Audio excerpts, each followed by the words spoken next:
Kerala Kozhikode medical కాలేజ్లో shocking ఘటన చోటు చేసుకుంది. చిన్నారి వేలికి చేయాల్సిన సర్జరీని నాలుకకు చేశాడు ఒక డాక్టర్. బాలిక కుటుంబ సభ్యులు ఇచ్చిన ఫిర్యాదు మేరకు వైద్యుడిపై కేసు నమోదు చేశారు పోలీసులు. మామూలుగా కాలికైనా చేతికైనా 5 వేళ్లు ఉంటాయి, కానీ ఒక బాలికకు 6 వేళ్లు ఉన్నాయి. 6వ వేలు తొలగించుకునేందుకు హాస్పిటల్లో అడ్మిట్ అయింది. అయితే ఆపరేషన్ థియేటర్ నుంచి బయటకు వచ్చిన బాలికను చూసి కుటుంబ సభ్యులు ఒక్కసారిగా షాక్ అయ్యారు. వేలికి చేయాల్సిన ఆపరేషన్ నాలుకకు చేయడంతో వారు దిగ్భ్రాంతికి గురయ్యారు. వైద్యుడి నిర్లక్ష్యంపై తీవ్ర స్థాయిలో మండిపడ్డారు.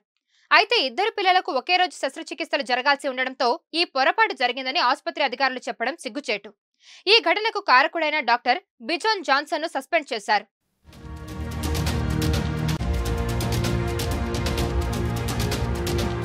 మరిన్ని వీడియోస్ కోసం ఛానల్ ని సబ్స్క్రైబ్ చేయండి. లేటెస్ట్ అప్డేట్స్ కోసం వాట్సాప్ ఛానల్ ని ఫాలో చేయండి. అండ్ లింక్ డిస్క్రిప్షన్ లో ఉంది.